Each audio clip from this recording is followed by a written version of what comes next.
Okay, I'd like to call to order the Monday, July 13th meeting of the Norton Conservation Commission. Before we get started, pursuant to Governor Baker's March 12, 2020 order suspending certain provisions of the open meeting law and the Governor's March 15, 2020 order imposing strict limitation on the number of people that may gather in one place, this meeting of the Norton Conservation Commission will be conducted via remote participation to the greatest extent possible. Specific information and the general guidelines for remote participation by members of the public and or parties with a right and or requirement to attend can be found at the end of this agenda.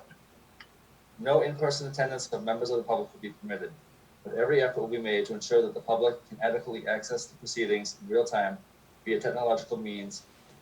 In the event that we are unable to do so, despite best efforts, we will post the Norton Cable website an audio or video recording, transcript, or other comprehensive record of proceedings as soon as possible after the meeting.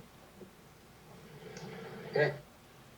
So that being said, first hearing is a notice of intent, file 250-1052, Scott and Joan Stormo, South Worcester Street, continued from the June 22nd meeting. And Tracy is here today. So Tracy, if you want to just introduce yourself and then go over what we talked about today. Sure. Tracy Dewar, for the record, from MBL Land Development and Permitting. I'm the civil engineer on the project. We received a review letter from our revised submission from John Chesia last week on Wednesday. And we set up a Zoom call today with him and Jennifer just to go over and get any clarification so that we know we're addressing all his comments. We believe the comments mostly are minor, just updating some stormwater information in the hydrocat analysis, which will have some minor effects on the plans, like the riprap stone sizing on the basin. And we discussed with Jennifer continuing until the next meeting, which would be the 27th, and providing the revised plans and drainage report by the end of this week in order to give John time to review it so that hopefully at the next meeting, we can close out by then. Yeah, so today was very productive. We're down to the last bits of it, and we're hoping that everything will be all set and John will be able to give the final okay. The only note I would make that, perhaps the commission consider this final round of review to be paid under the Wetland Protection Act so we can give John the notice to proceed as soon as he gets the information.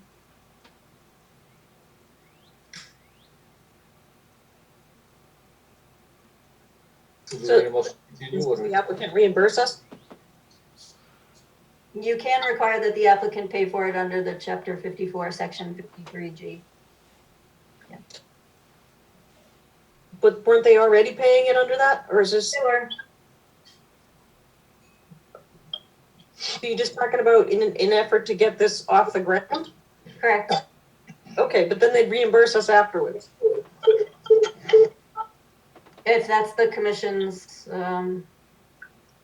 choice, yes. Rather than waiting for payment in advance, John start right away, and then we pay him and then we get reimbursed by the applicant. Yeah. Okay.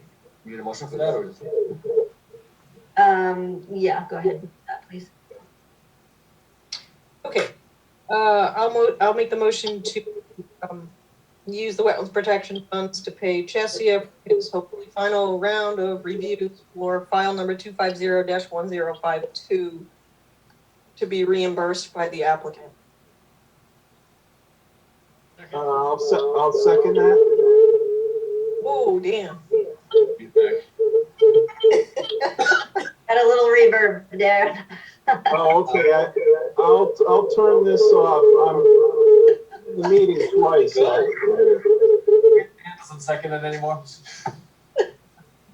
All right, Lisa makes a motion to use Wetland Protection Funds to pay John Chesia to do a final review of the application. Be reimbursed by the applicant after completion. Seconded by Dan Pearson. Ron, how do you rule? Aye. Gene? Aye. Dan Doyle? Aye. Lisa? Aye. Julian? Aye. And Dan? Aye. Okay, motion passes. I need a motion to continue to all right, I'll make that motion, to continue the public hearing for file 250-1052 to the July 27th hearing date. I did have one quick comment on the plans. Just for the sign, the 2.5-inch galvanized signpost, seems like a little overkill. That's usually what they use on the interstates. It would be hard to really find that and a lot more expensive. You could use it, but I'd go with a 2-inch square. Would be a lot easier to find and a lot cheaper. If you're still changing the plans. Yes, we are. Thank you. We'll incorporate that into the revised set. Thank you, Dan.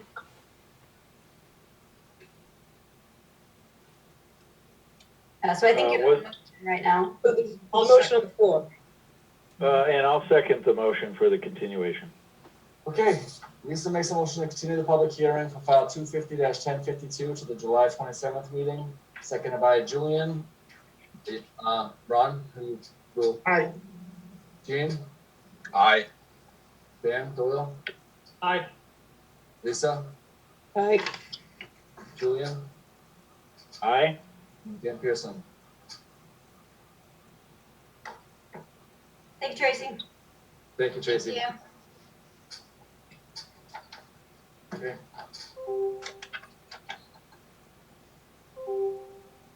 Our next hearing is a request for determination of applicability for file DET 1096, Richard Demers, 388 Reservoir Street. Proposed project involves plans to landscape, including concrete and patio, within 100 feet of the Norton Reservoir. Okay, so Rick is on the call. Hello. Hey, Rick. So the project was the result of a complaint call, and I'll just mention that Mr. Demers complied right away and installed sediment control, and then came in and filled out the permit application. So I'm Rick. I don't know if you're on the phone or if you're on the computer. I'm on FaceTime. I can see you. Okay, then I'm going to share the screen so we can look at your plans, and then yeah, the PDFs never show up where I want them to, so, oh, here we are. So I'm gonna show the plan and then you just describe it, okay? Okay. All right, just a quick question. Is this referring to drawing A, B, and C in the agenda packet? Correct. Okay. So we're on A right now, I'm showing A.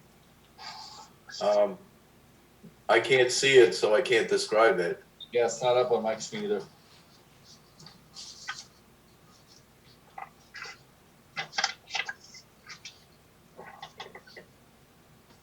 Well, I see it from the original file that was sent out, and I can describe it if you like. Thank you. I appreciate that. All right, it has a photo in the lower right-hand corner, which shows the house on the left and the shore with a tree on the right, not too far away. And the schematic shows a deck, I'm going to say, to the south of the house. And then I see an old patio area illustrated.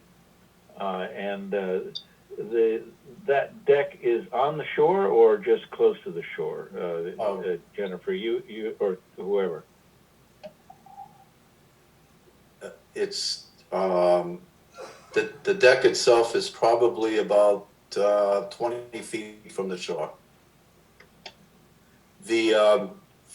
So you're describing, again, I apologize, but I'm not seeing anything. I can get my plan, but you're talking about Schedule A, correct? Well, yes, it has a letter A in the Okay, upper so right that corner. describes, so there was an existing stamped concrete area alongside the house that went to the deck. And that is what we want to replace. That is existing. So, and we want to replace it with,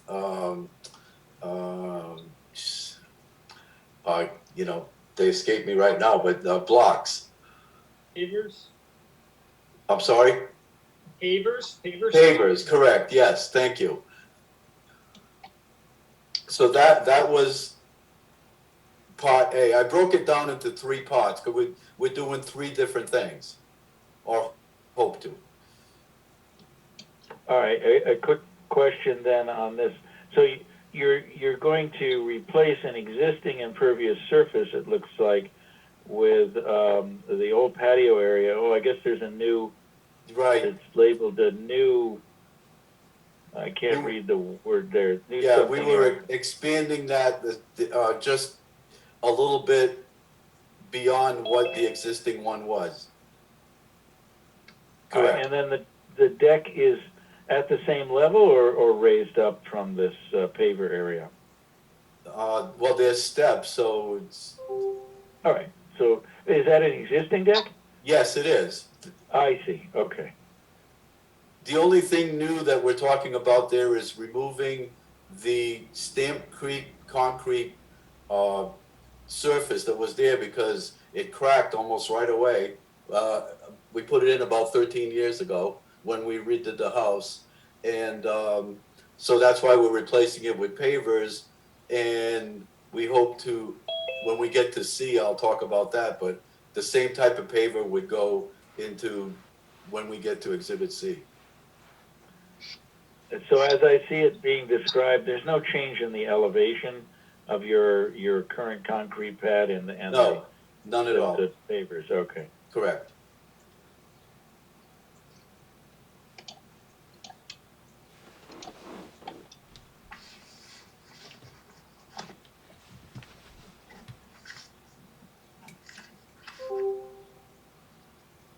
Would you like me to move on to, I'm assuming, B, the B part? Sure. Yeah, I guess no one else, so Scott, I know you can't see it, but I have it. I can have you, oh, you brought it up as well? No, I can't put it on the screen, but I have a printed copy of it that I'm looking at now. So if you want to move on to B, I can describe that. Does anyone on the board have any questions about A before we move on? Anyone else in the hall? Okay, yeah, please, Julian, let's move on to B. All right, so this is labeled B. What I see is 2 pictures from, I guess, 2 different angles of the property. One is from the street, looking roughly east. It may actually be southeast, and I see the house on the left, and you have a stockade fence, I guess, around the outside edge of the property. And I see snow, which probably doesn't mean it was taken now.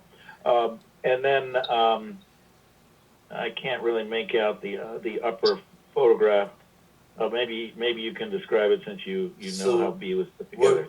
What we did there was, the shed was closer to the reservoir, and we moved it by 4 feet towards the house, away from the reservoir.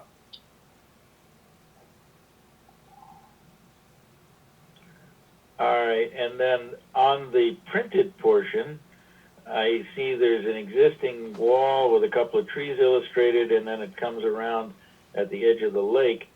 And so that is describing the movement of the shed, and the movement of the shed has already occurred, I assume. Yes, So Jennifer granted us permission to move it.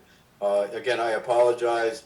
I didn't think that I needed, a permit to do some of this, and again, I'm sorry, but I did ask her because the shed had been moved out completely.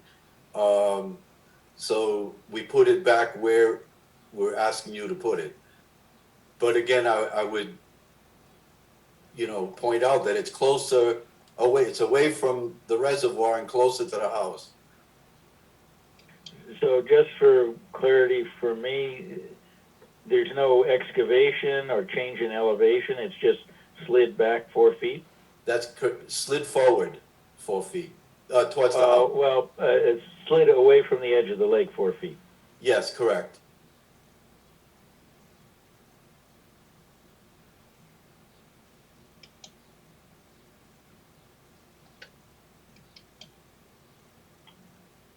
So Scott, I have, yeah, I think, Around the board now.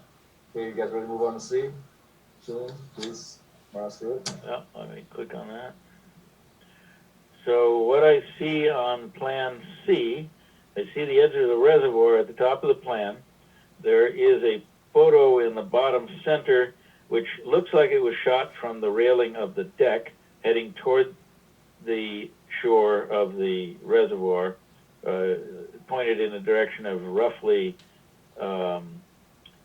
southwest, I think. Correct.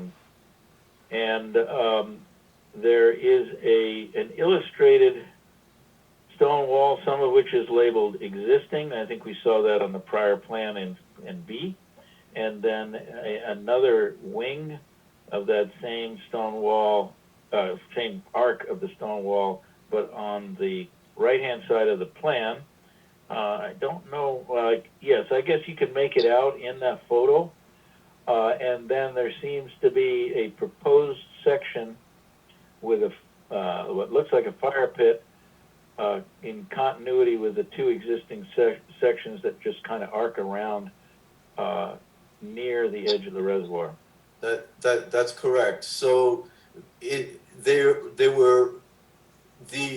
well, I'll start with what we took out was the circular where the planter and the flagpole were. Okay, and that is being replaced. So if you inverted it to try and connect the other two planting areas, which are existing, but in addition to that, the tops of those planting area walls were like cracked and everything. So we wanted to recap it and make a circular like fire pit area. How much bigger is the impervious patio that's there now than what was there before? I'm sorry? How much bigger is the impervious circular patio that's there now than what was there before? I would imagine it'd be identical almost. Okay, so it's impervious before the whole time? Yes, but we are connecting those two other planters to make it symmetric. Okay. Well, that's actually the question. Is that patio surface impervious, or is it separate paper? Okay, I'm sorry, I misunderstood the question. I thought we were talking about the walls. The patio, there is nothing except where the planter was, correct? With the flagpole, but we want to put pavers there in front of the fire pit. That is not there. That's, the same paver that we have near the house that was in Exhibit A. But it's the type of paver that rainwater can percolate down between? That's correct. Yes, it is. Okay. So it's not impervious. Okay. So is the new wall any higher in height? You're replacing it, right?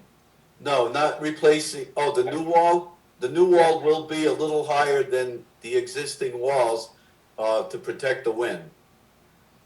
When? How high is the wall going to be? As high as you let me put it. Well, I mean, you're in a flood zone, I assume. Well, I've been here since 1976 and we've never had water go there, but So we don't have any topo on here, Jennifer. Do we know? I mean, you're a wall. If it floods, it floods. It's not like it's habitable space. But is this behind?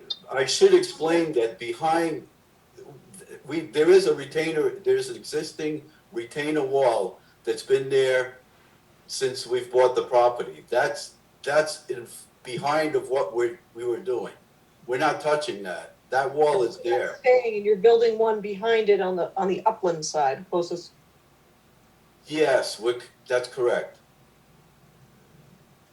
Okay, so what's the height of the existing stone wall? Do you know? The existing stone wall was it's not anymore because we took the top layer off, but it was about 12 to 14 inches above the ground level. But as it goes to the back on that circle, I'd like it kind of a little bit higher to protect from the wind, which would be the back end of the fire pit. But again, that's in front of the retaining wall that's there. We're not touching anything there. All of this was inside these walls. I mean, personally, without having topography, I don't think I want to see that wall any higher than the existing one is today at 14 inches. I don't have any topo. I don't know if we're in a flood zone. So if we want to go there, we can go there, or keep it as it is today. There is none today. There's none at all. Well, you just said there's an existing stone wall that's 12 to 14 inches that is there. But the, if I can just comment on that from what I can see from the plan, if floodwaters rise, they go around that wall and fill in behind. So the only displacement of floodwaters might be the footprint of the wall itself. And, above, rising the height above the flood, the maximum flood height, wouldn't really change displacement. So it would only be, if you're thinking in terms of compensation, it would only be the actual footprint of the wall itself. Well, you could be, if it's any higher, you could potentially be redirecting that water onto abutting property. I don't know how close that is. So what I'm saying is, we're not going to get into flood zones, elevation, redirection. I think you need to keep the wall at the same height it is today and not any higher than 14 inches. We don't allow people to build walls in a flood zone without a thorough analysis and in the whole 9 yards. So if we're going to go there, we have to go there. If not, I would recommend not keeping it any higher than the 14 inches that was there today. I mean, am I right? Am I wrong? Do we not put people through the ringer for wanting to build something in a flood zone on the reservoir? So why is it any different? I agree. Would you be willing to have an engineer review flood calculations, or would you want to just keep the wall the same size? Doesn't too often do. I'll keep it simple because. Yep. Yeah, otherwise, I mean, I don't know how close your nearest neighbor is. So if you build that wall to say. There is no neighbor on the right. I mean, I didn't know I could have sent a plan that was done by an engineer. The nearest neighbor in both directions would be, and Jennifer, maybe you can verify this, you've been on the property many times, is probably 200 to 300 feet in either direction. Right, but I think, in fact, the commission owns property there, so I don't know what's going to happen if, for instance, the water hits this wall, it's now 3 feet high, and then it rushes onto a abutting property, which I think we own, and it starts to flood that. So. I'm not sure that you own any property there, except for the reservoir.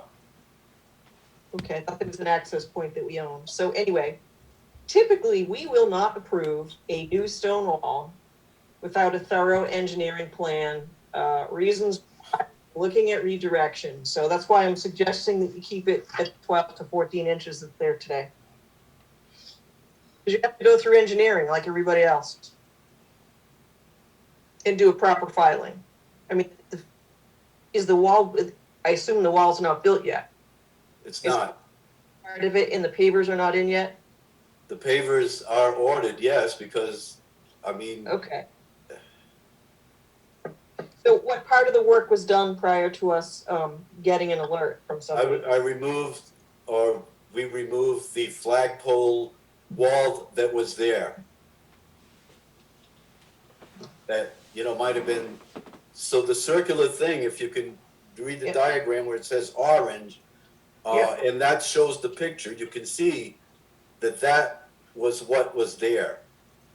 Basically, it comes down to we're pretty much inverting what was there, and it would make like a natural fire pit. Right, the fire pit's I'm connecting the two existing other planters with the back of that. Yeah, it's the wall. So right now I have no dimensions on the wall. I don't know what it's made out of. I mean, we typically require an engineered plan. So I think we need a little bit more detail here. What's the wall gonna be made out of, and what the height is? It's the same as the existing wall. Well, okay, sir. When we approve a plan, right, you're gonna build it, and the contractor's gonna build this wall according to the plan. We need you to show enough detail on it so that somebody doesn't come back to us, oh yeah, he built this wall up there, and we say, oh yeah, there was really no detail on the plans. We had no idea how high it was gonna be and what it was gonna be made out of. So you need that detail. I don't know what's out there today. I understand what you're saying, but. Yeah, I don't know what's out there today, so I can't just say, Well, oh yeah, I sent he the built what was out pictures, there. I sent the pictures, you know, that's what's out there. If you look at every picture, you'll see the existing wall, that's out there. It's the same material that we're putting back. We just took the cap off, trying to finish it because it was cracking. Yep, we just Not touching any any footings, nothing like that. Yeah. So Jennifer, perhaps you can work with Mr. Demers on giving us some more detail and keeping this wall at between 12 and 14 inches, and we can move on. Okay, I mean, this is just, you need to know, this is not the normal process we go through. We typically require engineered plans. We're trying to work with you. So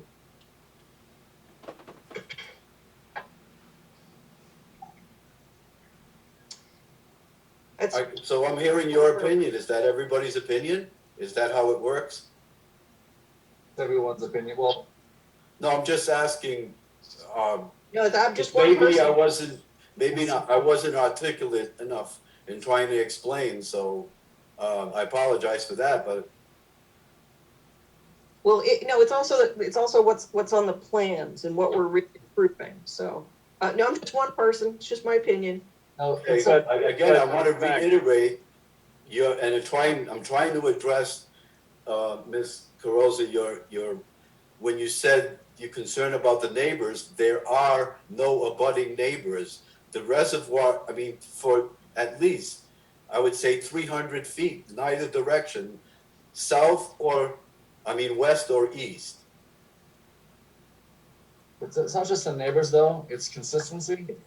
We going out this backwards because, you know, we're dealing with a violation, so normally, before we even start working and planning, you'd have come before us, request a permit, design the wall how you wanted it, and then we'd approve it or whatever, talk to you about it, and then you'd go ahead and continue it. We're kind of past that now, so we can't just ignore what we tell everyone else to do because you've already started. So we're trying to help you out the best way we can by saying, keep the wall that you designed and started already, but don't go too far past that, you know, keep the same height as you already have. And I'm agreeable to that, but. All right, and I have a question though, because this has come up before, and that is the Wetlands Protection Act itself, in terms of the regulations, does not stipulate that every plan has to be an engineered plan. And I think there are some activities that have very abbreviated review, such as decks and so on. So it's really not a one-size-fits-all with regard to projects. And I think, you know, maybe it needs to be clarified just what is the level of engineering to be involved with this. Because to my eye, this is a pretty small project, and you know, it can be clarified with regard to the volume that might displace floodwaters and whether or not some compensation elsewhere on the property might be appropriate. But I mean, it's a fairly small wall.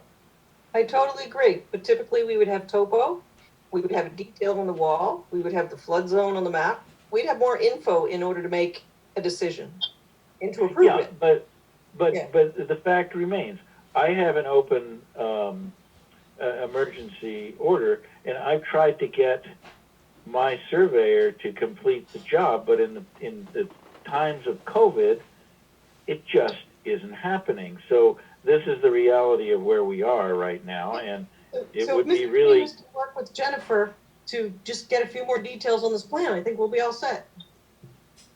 We'll keep it the Okay, same. so that's what I'm trying to get at right now. So I had some technical difficulties. I don't know what happened, but I froze for a really long time and tried to get back in and it wouldn't let me close and come back. And anyway, I'm back for the moment. So from what I caught of the discussion, we do need to have the floodplain elevation on the plan. Try to find some topo if we have it. If we have it, but if not, just give us, We'll look through some plans with Mr. Demers and try to find that and some more specific on the wall details. So Yep. is there anything else? And then Mr. Demers and I'll go back and try to figure this out this week. Yeah, I had a few questions if I can ask. Yes. So one, as part of this process, it was mentioned that we need to give a copy of the plan to the town clerk.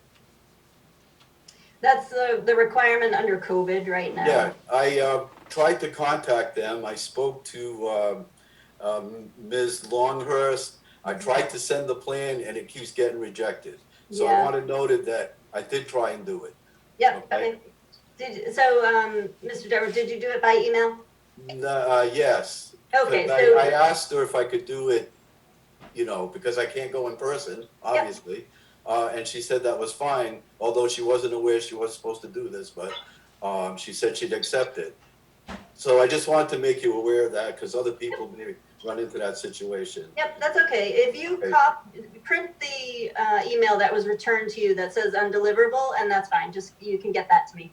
Okay, thank you. And then my last question to the board is, can I at least bring the existing walls back to where they were? Can we do that and not address that last piece till we resolve it with you?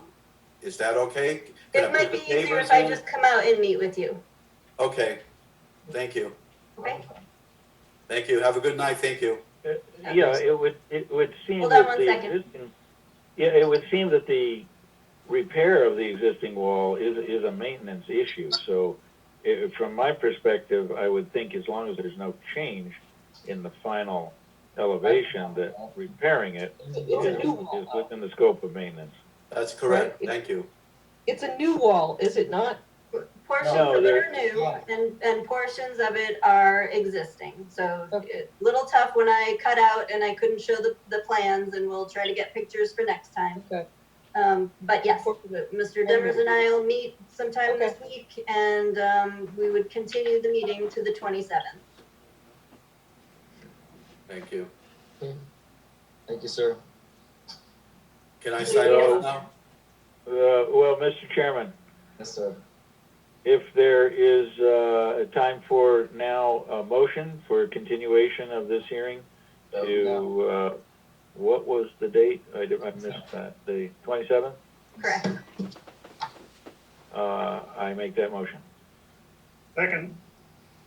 Okay, Julia makes the motion to continue the public hearing for file DET 1096 to the July 27th meeting, seconded by Ron. Gene, how do you vote? Aye. Dan Doyle? You're muted. You're muted. Aye. Sorry. It's okay. Lisa? Aye. Julian? Aye. Dan Pearson, you still on? Dan? Oh, we got a majority. Thank you. Have a good night. Thank you, sir. Have a good night. You too. Okay, next we have a discussion. Request for an amendment for file DEP 250-1054, New England Power Company, 315 and 327, transmission line right of way. So, Allison, hi. Hi, good evening. This is Allison Millman. I'm here on behalf of New England Power to discuss the 315 line refurbishment project. I'll spare you all the numbers tonight. I'm here to request, please, approval to A minor modification on the plan for the wetland replication area, approximately 100-foot shift along the same bordering vegetated wetland boundary in the southerly direction within the right of Sorry, I don't way. mean to interrupt you, Allison, but I'm gonna start sharing the screen for the information that you gave us. I just made you the co-host in case for some reason I get kicked out of my own meeting again, and then you can continue showing and having discussion. Okay. I was also kicked off too during the last presentation. So Okay. if I get kicked off, please forgive me, and I'll try to get back on as soon as I can. Yeah, it's being very rude. So I just have these photos. So let me know when you can see them, and then. Yep, they're up. Yeah, it'll work. Okay. Okay. So this is the first photo, basically standing at structure 191, facing southeasterly. Where the orange arrow is pointing is where we had the original wetland replication area proposed. You'll see in the foreground there is some kind of white flagging near the ground. That's the beginning of I don't know how to put it. It's a resource area that we're required to avoid and not have any impact on. That was it's part of our 404 permitting process, basically. So it's an area that we cannot disturb on the right of way.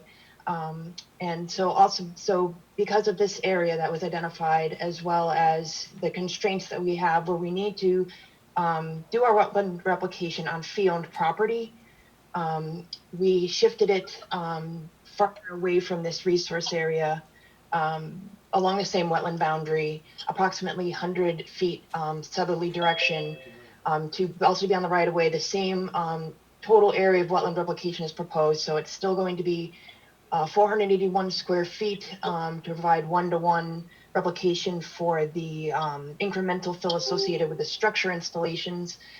It'll still be providing basically the same functions and values to the same wetland system on the right of way. So I'm just requesting that this please be reviewed. I have some additional photos. This is the location here showing the originally proposed wetland replication area, the boundary of the wetland and the upland area on the right of way. And this is along the tree line at the beginning of where the new location will be. And then there's one more photo below this one showing kind of that same area, but facing more towards the right of way. Okay, I'm gonna try to do the plan, but it's, my toolbar keeps popping up in the way. Same thing. So Allison, is that area a federal wetland and not state? No, it's part of the section 106 process. Oh, okay. It's top secret. Kind of, yeah. Difficult to discuss, but. So the change in replication area, I'm just gonna stop sharing now. The change in the replication area is a change in the plan, and as we discussed at pre-construction meeting and in the order of conditions, they do need to bring it back before you for approval. I reviewed the order of conditions. It does not look like we need to do any amended conditions. And so if the commission approves that, you can just make that motion and Allison can begin. Can you go back to the plan view for 1 second? I'll try. I was gonna ask you to try to keep it there. So, Sorry. Allison, it looks like the shift though, maybe within, so it's going from where we're showing it, right? I think it was around here. Allison, is that correct? That's correct. Okay, so Where is it? it was here and now it's coming to this pink area. Oh, now it's going to the, oh, I didn't see where it was. It was over here. Okay. Can't really see an arrow.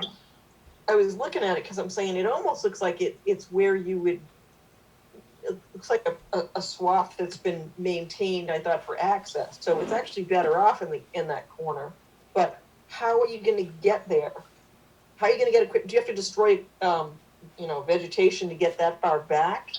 So both locations did not have desirable access because we did not have, we didn't propose mowing to get to either of those But, so there's two options we could do. They're talking about using they're gonna need to use, an excavator and then a smaller piece of equipment basically to remove any of the dirt. So we could either hand trim vegetation as needed to create access for the equipment, or we could do our best just to have them maneuver around. Some of the shrubbery material may get broken if we do it that way, but others might pop back up. Well, what's interesting to me is your matting for 184 is pretty close. Could you increase the size of that matting and access it from there?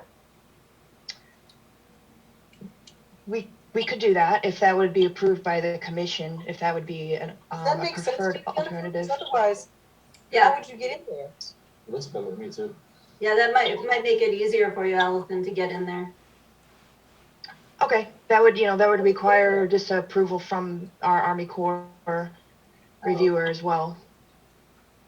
For the swamp mats, they don't have an agreement with Engrid? Due to the scope of the project, we do typically we can do a self-verification. Yep. But this was a PCN. Okay. So, I mean, I don't know how you'd get in there without destroying a lot of material, vegetation in the buffer.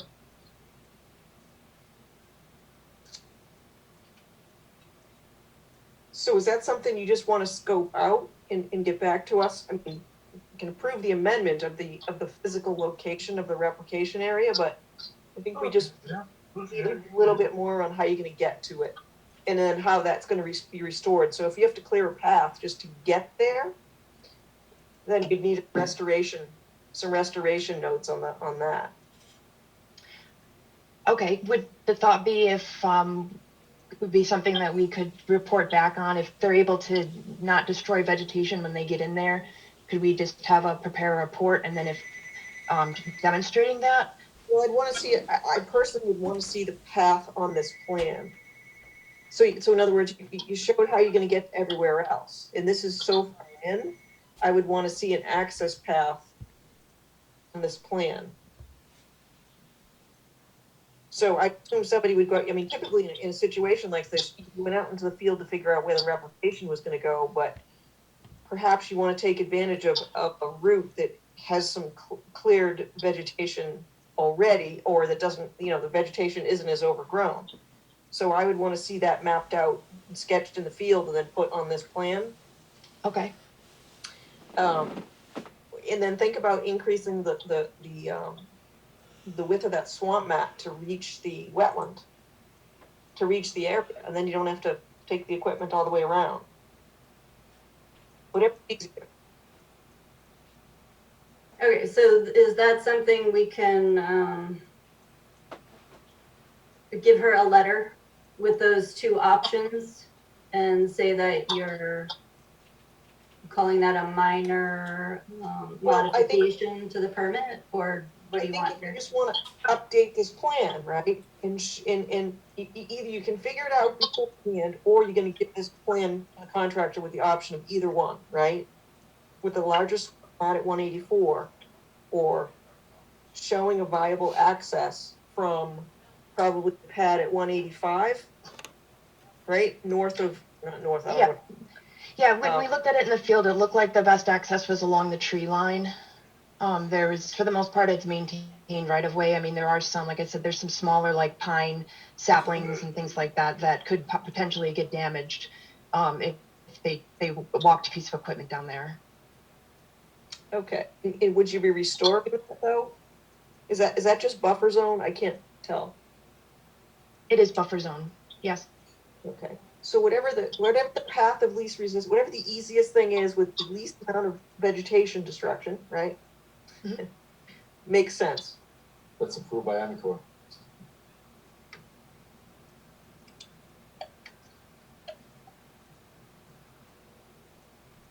Okay, so are you approving either option tonight?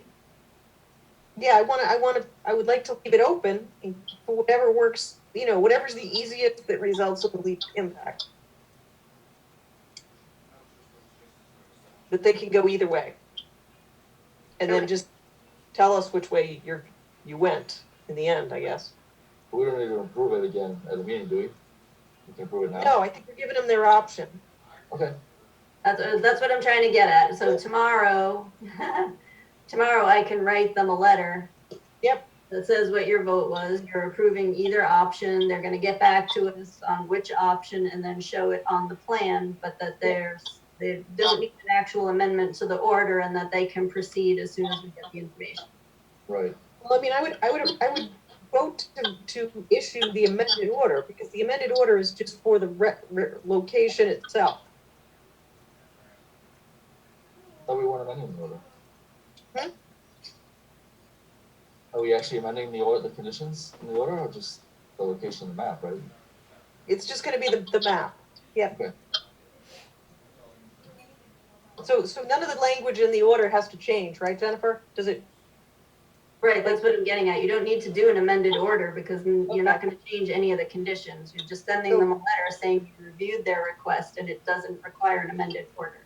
Okay, so the quantity is still the same, 480 square feet? That's correct.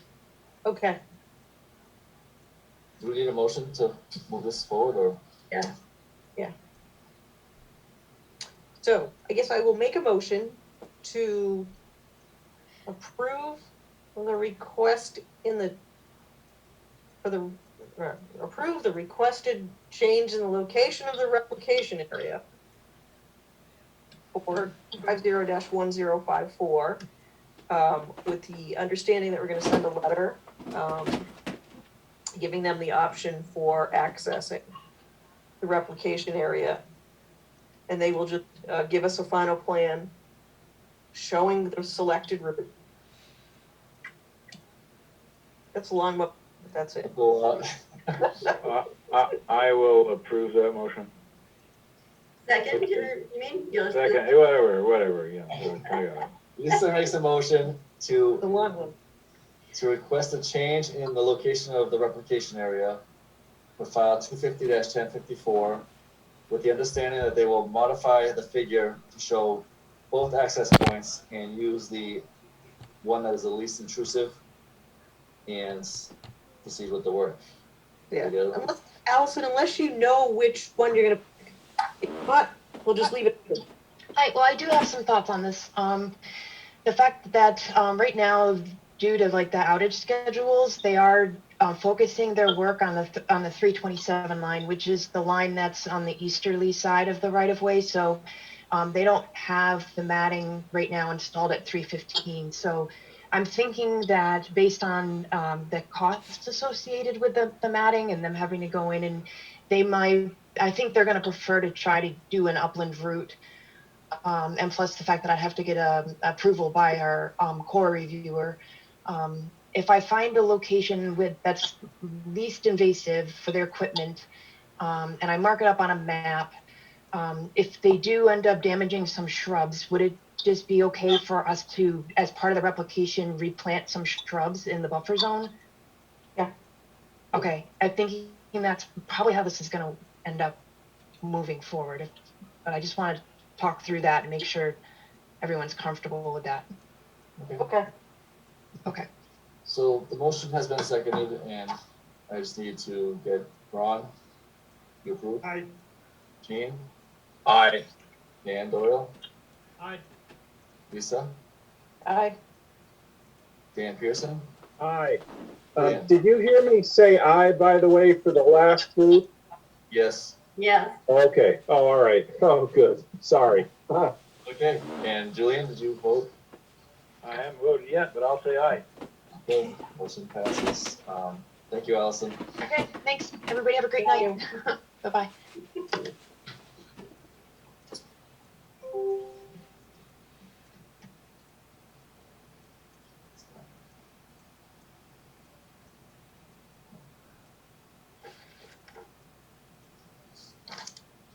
We have to go through this hearing that's been, You do not. You just have a note there that says payment has been received for John Chessier's review of the Burnt Hills project, and that there's not any discussion. It's just a note for you to know that it is progressing at this time. okay, thank you. Yeah. That's- Okay. So you're at request for an extension.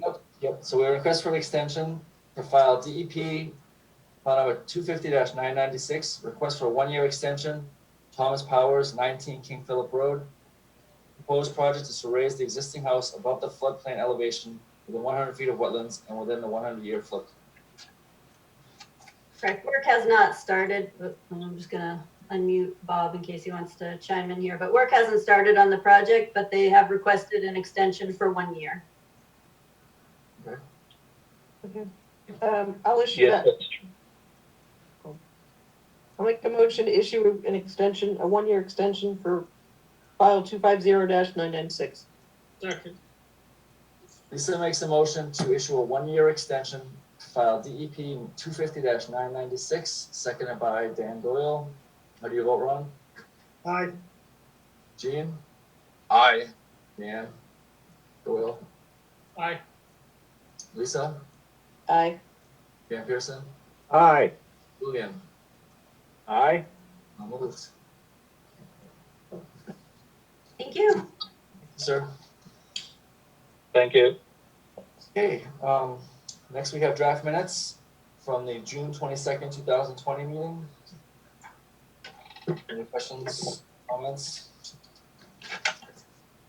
Changes?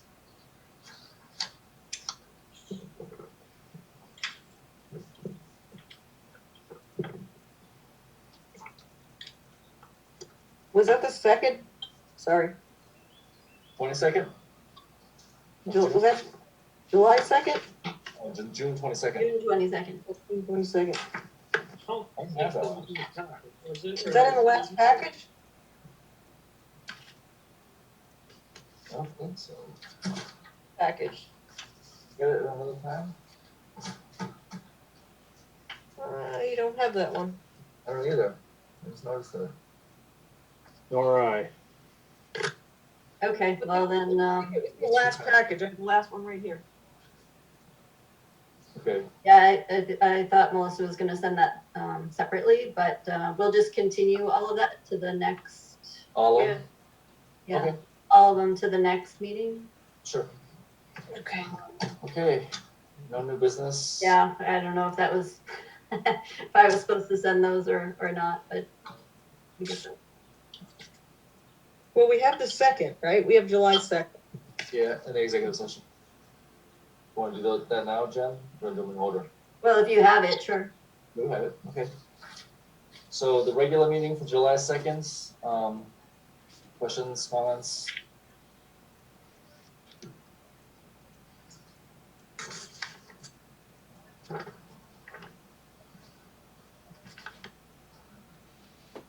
Anyone? Which one do we approve first, the regular meeting? Regular meeting. Okay, I'll make a motion, we approve the minutes for the July 2nd, 2020 Conservation Commission meeting. I'll second. And Doyle makes a motion to accept the minutes from the July 2nd, 2020 Conservation Commission meeting, seconded by Jean. How do you vote, Ron? I was not at the meeting. Okay, Ron abstains. Jean, Aye. Dan, Doyle, Aye. Lisa? Abstain. Lisa abstains. Dan Pearson? Absent. So I get to abstain. Julian? I will vote aye. And I vote aye to have a majority, Okay. right? Yep. So now we have meeting minutes for the July 2nd, 2020 executive session meeting.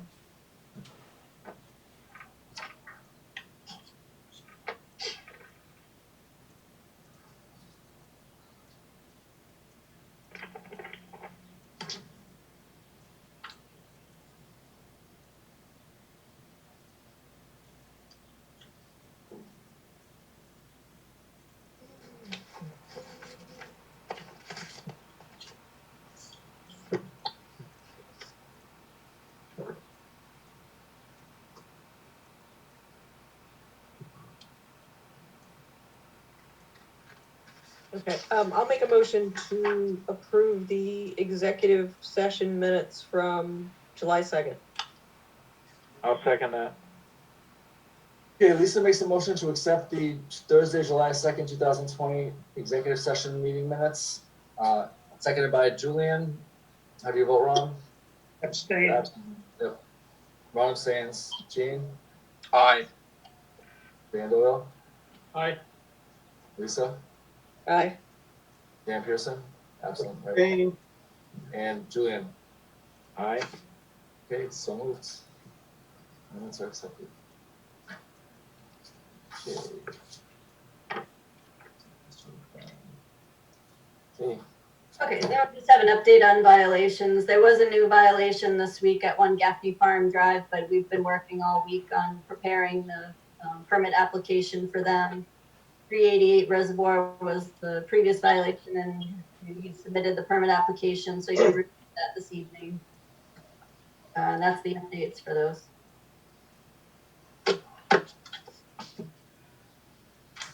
Okay. Anything else?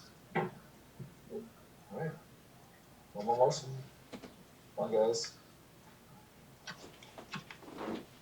We need a motion to adjourn? Yes. I'll make that. Lisa makes a motion to adjourn, seconded by Ron. All those in favor? Aye. Aye. All right. Aye. We need to do individual for that too. All right. Ron, how do you Why vote? not? Ron? Aye. Gene? Aye. Dan Doyle? Aye. Lisa? Aye. Dan Pearson? Aye. Julian? Julian? You lost? Okay, and now I was muted. Aye. Okay, good night, everybody.